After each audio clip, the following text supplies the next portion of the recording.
Hello दोस्तों, आज से हम पढ़ने जा रहे हैं डिविजिबिलिटी रूल, भाज्यता के नियम। हिंदी में बोलते हैं इसको भाज्यता के नियम। तो चलिए शुरू करते हैं।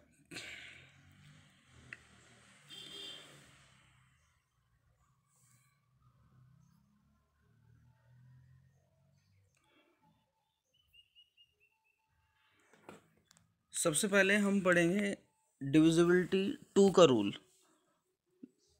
इससे पहले आप थोड़ा सा समझ लेते हैं कि डिविजिबिलिटी होती क्या है। डिविजिबिलिटी मतलब भाज्यता। भाज्यता हिंदी में बोलते हैं इसको भाज्यता। देखिए, मान लीजिए कि सपोज आप 18 को 6 से डिवाइड कर रहे हैं, तो 6 3 18, 6 3 18। अब इसका मतलब क्या है कि 6 को आपने 3 बार मल्टीप्लाई किया, तब जाके ये 18 आया। या फिर कोई और एग्जांपल ले लेते हैं। मान लीजिए आप 12 को 3 से भाग कर रहे हैं और ये कितना आएगा फिर 4।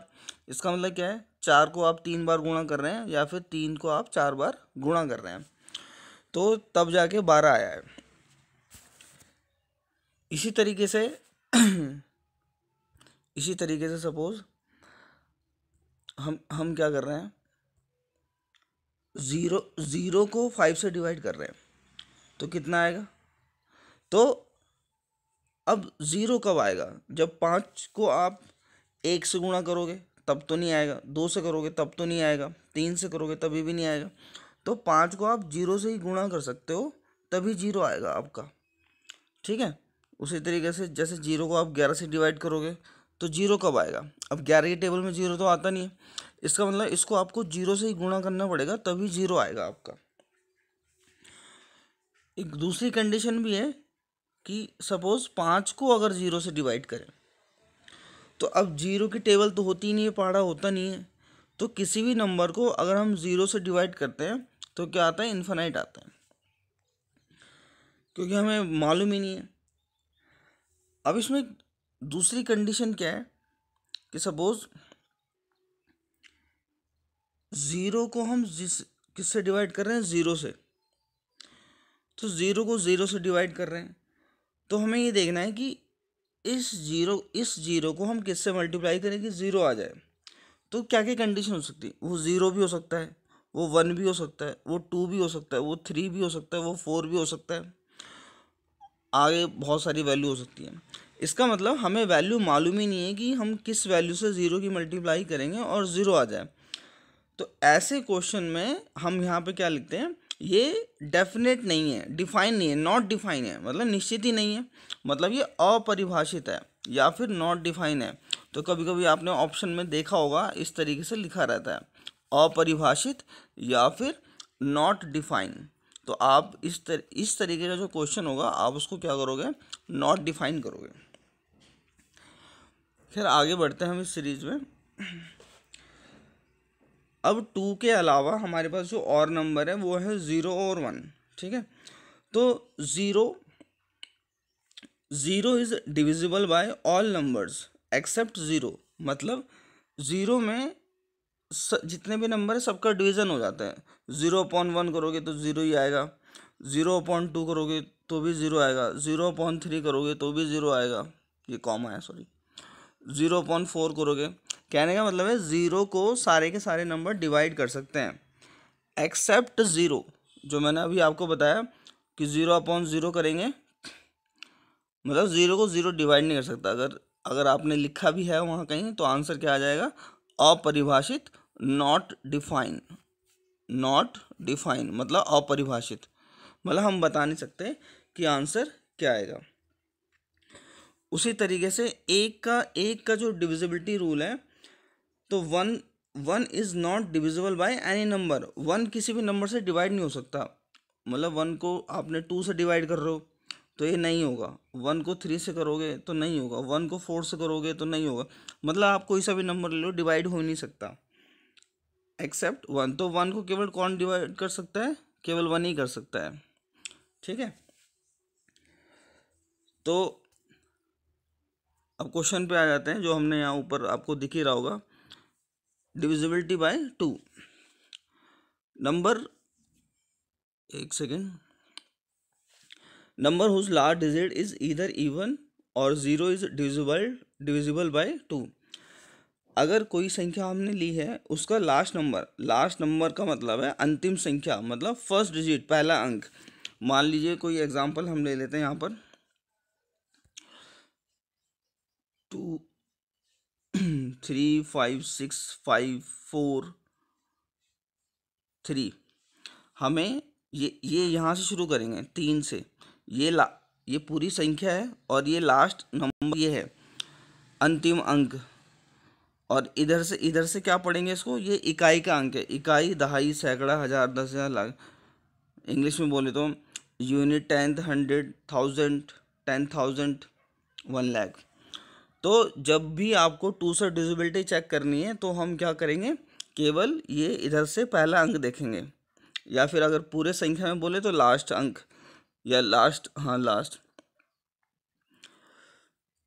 तो ये क्या होना चाहिए, या तो ये ज़ीरो होना चाहिए या फिर क्या होना चाहिए, इवन नंबर, मतलब सम संख्या होनी चाहिए, तब जाके ये 2 से डिवाइड होगा, अदरवाइज नहीं होगा।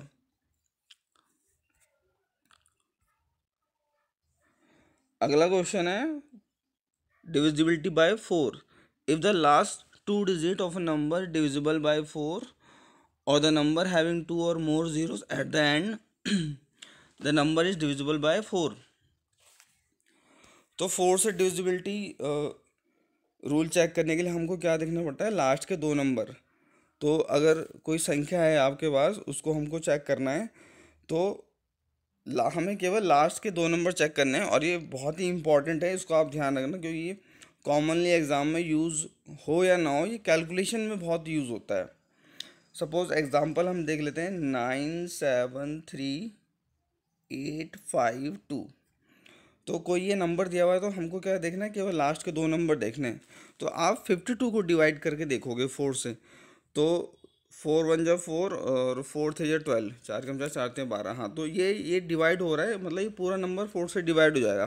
तो आपको एग्ज़ाम में भी बस इतना ही चेक करना है, पूरे नंबर को डिवाइड नहीं करना है, केवल लास्ट के 2 नंबर को डिवाइड करके देखना है। एक और एग्जांपल देख लेते हैं 73868। 68 में 4 को डिवाइड हो जाएगा, हाँ ये भी हो जाएगा। तो इसका मतलब ये नंबर जो है 4 से डिवाइड हो जाएगा। ठीक है, तो 4 में आपको क्या ध्यान रखना है, लास्ट के 2 नंबर, या लास्ट में 2 नंबर डिवाइड हो 4 से, या फिर 00। और 2 वाले में क्या ध्यान रखना है कि लास्ट का जो नंबर है वो 0 हो या फिर सम संख्या हो। आगे बढ़ते हैं।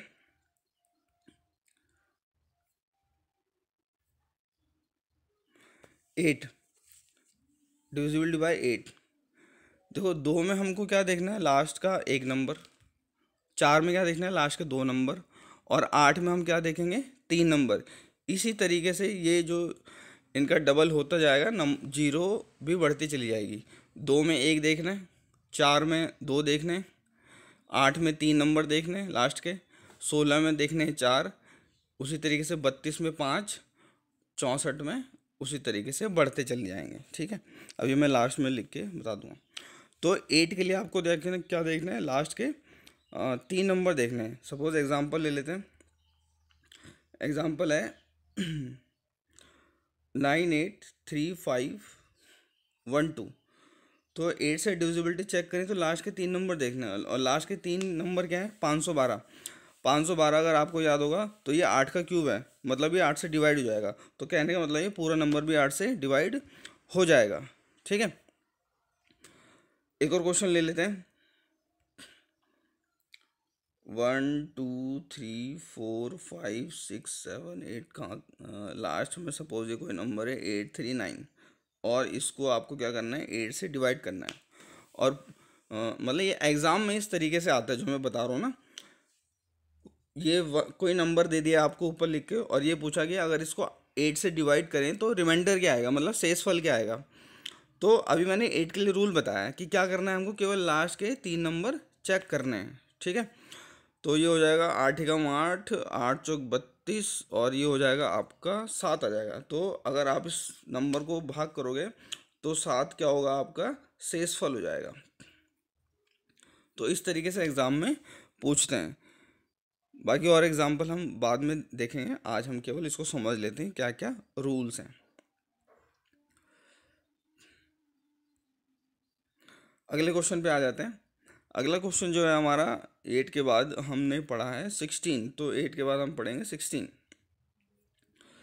तो 16 के रूल मैंने पहले बता दिया। जैसे 8 में हम 3 नंबर देंगे तो 16 में हम क्या देखेंगे, लास्ट के 4 नंबर देखेंगे। या तो चार लास्ट के 4 नंबर 16 से डिवाइड हो, या तो फिर क्या हो 4 जीरो आती हो। एग्जाम्पल देख लेते हैं, बहुत ही ईजी है। 6 7 8 9 1 2 3 2। तो लास्ट के 4 नंबर आपको देखने हैं और 16 से डिवाइड करके देखना है। केवल लास्ट के 4 नंबर में डिवाइड करेंगे तो ये हो जाएगा आपका 16 सत्ते 112, 112 फिर 11 बचेगा, 16 सत्ते 112। हाँ, तो ये इनमें डिवाइड हो रहा है 16 से, ठीक है। इसका मतलब ये पूरा नंबर भी 16 से डिवाइड हो जाएगा, ठीक। उसी तरीके से देखिए कि सिंपल सी ट्रिक है इसमें। जैसे 2 की पावर 2 था, तो 2 की पावर क्या है 1 है, तो उसमें क्या देखना है, एक ही अंक देखना था। 2 की 2 की पावर 2 मतलब 4, तो कितने अंक देखने होंगे 2, ठीक है। 8 के लिए क्या रूल था, तो 8 को हम क्या लिखेंगे 2 की पावर 3, तो यहाँ पे लास्ट के 3 नंबर देखने हैं। 16 का मतलब क्या है 2 की पावर 4, तो यहाँ पे ये देखने हैं लास्ट के 4 अंक। उसी तरीके से 32 क्या होता है 2 की पावर 5, मतलब इसमें क्या देखना है लास्ट के 5 अंक। 64 में क्या होता है, 64 क्या है 2 की पावर 6, तो इसमें हम क्या देखना है लास्ट के 6 अंक। वैसे 32 और 64 का एग्ज़ाम में आज तक पूछा नहीं है, इतनी इम्पोर्टेंट भी नहीं है, लेकिन फिर भी आपको मालूम होना चाहिए बस।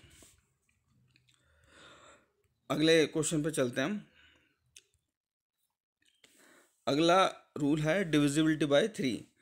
तो बहुत ही इंपॉर्टेंट है ये भी, ये तो आपको मालूम होना ही चाहिए। तो 3 के लिए जो रूल है, if the sum of the digit of a number is divisible by 3 the number is also divisible by 3। तो किसी भी संख्या के अंकों का योग सम ऑफ डिजिट 3 से डिवाइड अगर हो जाएगा तो नंबर भी 3 से डिवाइड होगा। सपोज एग्जांपल देख लेते हैं हम। 7 3 5 2 4, एक नंबर हमने लिया है चेक 3 की डिविजिबिलिटी चेक करने के लिए। तो सपोज अब इसको ऐड करके देख लीजिए इनके नंबर्स को। तो ये हो गया आपका 7 3 10, 10 5 15, 2 17, 17 और 4 हो गया आपका 21। तो 21 3 से डिवाइड तो हो जाएगा। अब जब हो जाएगा तो नंबर भी 3 से डिवाइड हो जाएगा। तो आपको बस 3 के लिए इतना ही देखना है। एक और एग्जांपल देख लेते हैं। 1 2 3 4 5 6 5 6 7 2, 1 2 3 4 5 6 7 2। तो हमें इसको भी 3 से ही चेक करना है। तो आप ज़रूरी नहीं है सबको एक साथ ऐड करें, आप थोड़ा थोड़ा ऐड करके भी हटा सकते हैं। जैसे 3 3 से डिवाइड हो जाएगा, इसको हटा दो। 6 भी हो जाएगा, इसको हटा दो। 5 और ये 4 और 5 कितने हो गए 9, 9 3 से डिवाइड हो जाता है, इसे भी हटा दो। 2 और 1 3, ये भी 3 से डिवाइड हो जाएगा, हटा दो। 7 2 कितना हो गया 9, 9 भी 3 से डिवाइड हो जाएगा, इसे भी हटा दो। मतलब सबके सब क्या हो रहे हैं डिवाइड हो रहे हैं, तो ये पूरा नंबर भी 3 से डिवाइड हो जाएगा। आप सभी जो अंक हैं उनको सबको एक साथ ऐड करके करोगे तब भी आंसर आ जाएगा। इंडिविजुअल अकेले अकेले हटा दो, उनको कैंसिल कर दो, तब भी आपका आंसर आ जाएगा। तो अगले अगले रूल पे चलते हैं। अगला रूल है 9, divisibility by 9। If the sum of all digit of a number is divisible by 9। तो सिंपल है, जैसा हमने 3 के लिए रूल देखा था वैसी 9 के लिए भी रूल है, सेम रूल है। एग्जाम्पल देख लेते हैं। 6 7 3 5 5 1। तो 3 में हमने क्या देखा था, अंकों को जोड़ा था, मतलब डिजिट को ऐड कर दिया था। और हम 9 में भी यही करेंगे, डिजिट को ऐड कर देंगे। डिजिट मतलब अंक। तो अगर या तो आप सबको ऐड कर लो, 673551, तो ये हो जाएगा 156, 6 5 11, 11 3 14, 14 7 हो गया 21, 21 और ये हो गया आपका 27। तो सबको ऐड करके आ रहा है 27। तो 27 तो 9 से डिवाइड होता ही है, तो इसका मतलब ये संख्या में भी पूरा पूरा डिवाइड हो जाएगा। अगर आप सबको ऐड नहीं करना चाहते हो, आप क्या करना चाहते हो कि इंडिविजुअली करना चाहते हो, मैं फिर से लिख देता हूँ 673551। तो आपको क्या करना है, इंडिविजुअल चेक करना है। जैसे जैसे 6 और 3 कितना हो गया 9, इसको हटाओ अब। और कोई जा रहा है? नहीं जा रहा है। तो 7 और 5 हो गया आपका कितना, 7 5 12, 12 5 17, 17 और 1 18, 18 9 से कैंसिल हो जाता है, मतलब ये संख्या भी कैंसिल हो जाएगी, मतलब डिवाइड चला जाएगा। ठीक है, तो 3 और 9 का आपको समझ में आ गया होगा। क्या करना है, सभी अंकों को जोड़ना है बस और चेक करना है। अगला है 5, ये तो बहुत ईजी है। इसमें आपको क्या देखना है, लास्ट का जो अंक है, लास्ट का जो अंक है या तो 5 होना चाहिए या 0 होना चाहिए। अब खैर ये तो इजी है, ज़्यादा इसमें कुछ प्रॉब्लम नहीं है। अगर यहाँ पे क्या आ जाए, 0 आ जाए, तो इसका मतलब नंबर 5 से डिवाइड हो जाएगा। या फिर कोई जैसे मान लो 3 5 5, यहाँ पे 5 ले लो, तो लास्ट में 5 है तो भी वो 5 से डिवाइड हो जाएगा। अगला रूल है 11, एग्ज़ाम के लिए बहुत ही ज़्यादा इंपॉर्टेंट है 11 का रूल। चलिए देखते हैं। If the sum of the digit at odd and even places are equal or differ by a number divisible by 11, then the number is also divisible by 11। पढ़ के तो आपको उसको खैर समझ नहीं आएगा, मैं सीधे एग्जांपल से आपको बता देता हूँ। एग्जांपल ले रहे हैं 8 7 5 4 6 2, ये एग्जांपल लिया है हमने और इसको हमें चेक करना है। तो आपको सिंपल बस ध्यान रखना है, मैं जो बता रहा हूँ बस आप उसको वो देखो। आप दो दो नंबर के जोड़े बनाने और उनका डिफरेंस करना है। 8 और 7 का डिफरेंस कितना है 1, 5 4 का डिफरेंस कितना है 1 और 6 2 का डिफरेंस कितना है 4। मतलब 8 में से 7 घटाया तो 1 आया, 5 में से 4 घटाया तो 1 आया, 6 में से 2 घटाया तो कितना आ गया 4। ये जो है नीचे आई हैं जो डिफरेंस, इनको जोड़ देना है। तो 1 1 और 4 कितना हो गया 6, कितना आ रहा है 6। तो अब ये जो हमने ऐड करके लिखा है 6, यहाँ पे आपको ध्यान रखना है, यहाँ पे या तो 0 आना चाहिए, क्या आना चाहिए 0। जो डिफरेंस है, जो डिफरेंस है वो क्या आना चाहिए 0 आना चाहिए। डिफरेंस जो है वो 0 आना चाहिए, मतलब जो नीचे आपने ऐड करके लिखा था 6 की जगह। या तो फिर वो 11 आए सबको जोड़ के, या 22 आए, या 33 आए, या 11 के मल्टीपल में जो भी है ना, 11 का पहाड़ा होता है जैसे। तो अगर ये सब आ रहे हैं तो वो नंबर 11 से डिवाइड होगा, अदरवाइज वो नहीं होगा। ठीक है, तो मैं एक बार फिर से बता देता हूँ, एक बार फिर से देख लेते हैं। 8 7 5 4 6 2, 8 7 1 5 4 1 6 2 4, तो इनको ऐड करके कितना हो जाएगा 6। तो यहाँ पे 6 आ रहा है, इसका मतलब ये 11 से डिवाइड नहीं होगा। ठीक, नेक्स्ट एग्जांपल देख लेते हैं।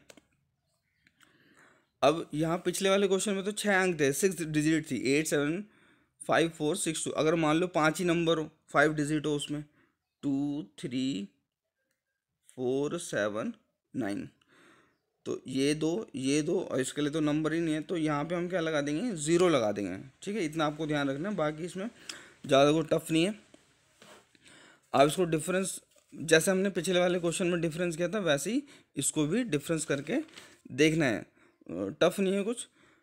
आप देखो, अब यहाँ पे क्या है 0 2 से कम है, तो आप ये तो उल्टा माइनस कर लो, या आप ऐसे भी करोगे तो कोई दिक्कत नहीं है। तो थोड़ा इजी रहे तो इसके लिए मैं इधर से चल रहा हूँ। 9 में से 7 गया 2, 4 में से 3 गया 1 और 2 में से 0 गया 2, और इनको क्या कर देंगे अब ऐड कर देंगे। तो 2 और 2 4 और 1 5, 5। अब मैंने क्या बोला था डिफरेंस क्या आना चाहिए, 0 आए, 11 आए, 22 आए, 33 आए, ये नहीं आ रहा है, 5 आ रहा है, तो इसका मतलब ये भी 11 से डिवाइड नहीं होगा। ठीक है, आप आप ये नोट करते रहना। अगले वाले एग्जाम्पल पर चलते हैं। 11 का ये एग्जाम्पल है, सपोज 4 1 5 6 2 4, इसको हमें चेक करना है ये 11 से डिवाइड होगा या नहीं।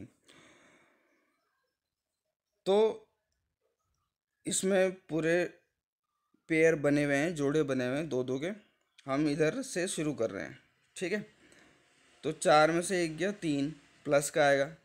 अब 5 में से 6, 5 में से 6 गया तो -1 है ना, क्योंकि 6 ज़्यादा है।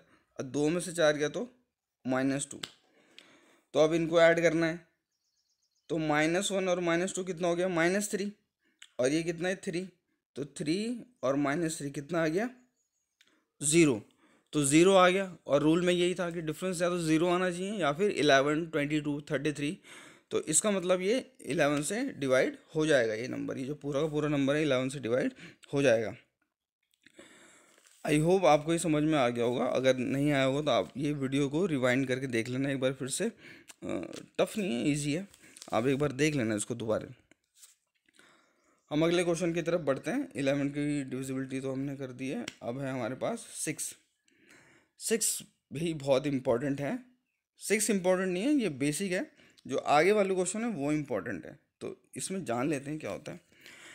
6 तो वैसे छोटा नंबर है, पर यहाँ से हमें एक बेसिक सीखना है कि जब भी हमको 6 के लिए रूल चेक करना है तो हम क्या देखते हैं, हम ये देखते हैं कि 6 का डिवाइड उसी में होगा जिसको 2 भी डिवाइड करता हो और 3 भी डिवाइड करता हो। अब ये हमको कैसे मालूम चलेगा कि 2 और 3 देखना है। 6 इंटू 1 भी तो कर सकते थे, 2 इंटू 3 क्यों किया हमने। ठीक है, हमें बस ये ध्यान रखना है कि जो भी हम फैक्टर लेंगे जो भी हम फैक्टर लेंगे उसको, उसमें कुछ कॉमन नहीं होना चाहिए। मतलब 2 इस तरफ नहीं होना चाहिए, 3 इस तरफ नहीं होना चाहिए। सपोज मान लो कोई बड़ा नंबर ले लिया हमने, सपोज 20 ले लिया, 20 ले लिया हमने, 20 ले लिया। तो 20 के जो आप फैक्टर बनाओगे डिविजिबिलिटी में 10 गुणा 2 नहीं बनाओगे, आप बनाओगे 4 गुणा 5, क्योंकि कॉमन नहीं है इनमें कुछ। 10 में क्या है, 10 गुणा 2 में क्या है, यहाँ पर 2 है, तो 10 के अगर और फैक्टर कर दोगे आप तो 2 तो उसमें भी आ जाएगा, 2 गुणा 5 बन जाएगा। तो इसलिए आपको फैक्टर बनाते समय ध्यान ये रखना है कि कुछ कॉमन ना रहे उनमें। ये डिविजिबिलिटी में ही ऐसा करना है। ठीक है, तो फिलहाल हमने ये देखा यहाँ पर कि 6 का जो रूल है, 6 में क्या करना है हमको, 2 का रूल चेक करना है और 3 का रूल चेक करना है। 6 में क्या करना है, 2 का रूल चेक करना है और 3 का रूल चेक करना है। 2 का रूल आपको पता ही है कि अंतिम अंक या तो सम संख्या हो या फिर 0, और 3 के लिए क्या देखना था, अंकों का योग देखना है आपको। कोई एग्जांपल देख लेते हैं, जैसे मान लो 112 है, लास्ट में कितना 2 है, इसका मतलब 2 से तो ये भाग जाएगा ही जाएगा।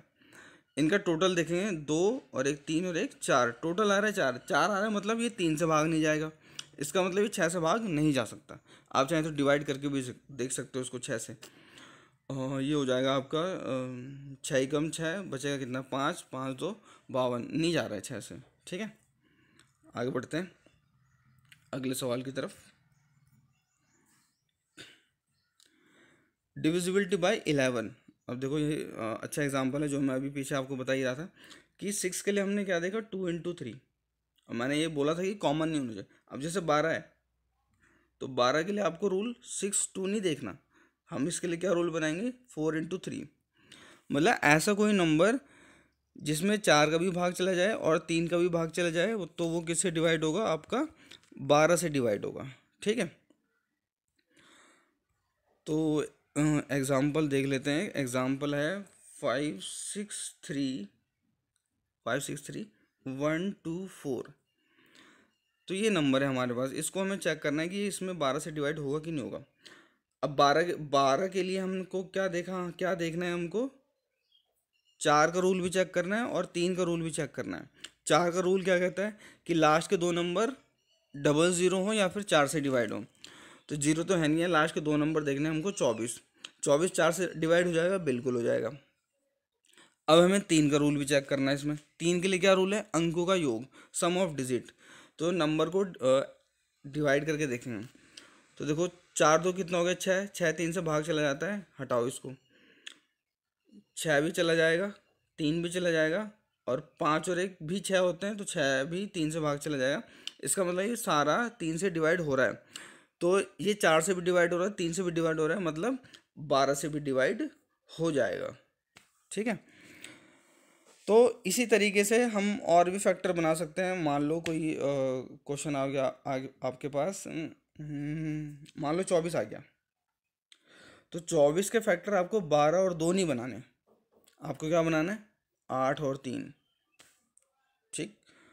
6 और 4 भी नहीं बना सकते, क्योंकि 6 और 4 में क्या कॉमन है, 2 कॉमन है। तो सही क्या है इसमें, 8 गुणा 3। ये आगे जब हम क्वेश्चन करेंगे आपको मतलब पता लग जाएगा कि क्यों ऐसा ज़रूरी है या ऐसा ही क्यों करना है। जैसे एक और एग्जांपल ले लेते हैं, 80। तो 80 के फैक्टर बहुत सारे बन सकते हैं, लेकिन आपको ऐसा ही फैक्टर बनाना है जिसमें कोई कॉमन ना हो। तो जैसे 20 20 गुणा 4 है, इसको नहीं बना सकते क्योंकि इसमें क्या है, 4 कॉमन आ जाएगा। 40 गुणा 2 भी नहीं बना सकते। ठीक है। तो हमको कोई ऐसा नंबर चाहिए जिसमें कुछ कॉमन ना आए, तो हम बनाएंगे 16 पंचे 80, 16 और 5। इसका मतलब उसमें 5 का रूल भी चेक करना है और 16 का रूल भी चेक करना है, तब वो नंबर जाके 80 से डिवाइड होगा। तो I hope you all are understand. तो अगर आपको मतलब कोई भी क्वेश्चन समझ में ना हो, आप इसको रिवाइंड करके दोबारा देख लें, और इससे रिलेटेड जो क्वेश्चन है वो हम अगली वाली सीरीज में देखेंगे। तो डिविजिबिलिटी रूल से इतना ही है फ़िलहाल। इसमें एक दो रूल छूट गए हैं, जैसे जो इम्पोर्टेंट है 7 के लिए, 13 के लिए, तो वो मैं अगली वाली सीरीज़ में आपको बता दूंगा। और इससे क्वेश्चन एग्ज़ाम में कैसे कैसे पूछे जाते हैं वो भी मैं आपको बता दूंगा। तो आई होप आपको थोड़ा समझ में आया होगा। तो आज की वीडियो जो है हम यहीं पे ख़त्म करते हैं, और अगली वीडियो आपको जल्दी ही मिल जाएगी, वेट नहीं करना पड़ेगा। तो आज के लिए हम इतना ही ख़त्म करते हैं। यहाँ पे कोड लिखा हुआ है, knowing is not enough, we must apply. केवल जानना ही आपके लिए ज़रूरी नहीं है कि आपने पढ़ लिया, नॉलेज हो गई। जब तक आप उसको अप्लाई नहीं करोगे वो आपके कभी काम नहीं आएगी, क्योंकि भूलने में टाइम नहीं लगता बिल्कुल भी। तो इसी आशा और विश्वास के साथ कि आप पढ़ेंगे और लॉकडाउन में अपना ध्यान रखेंगे और अपने फैमिली का भी ध्यान रखेंगे। चलिए आज के लिए इतना ही। Thanks for watching. धन्यवाद।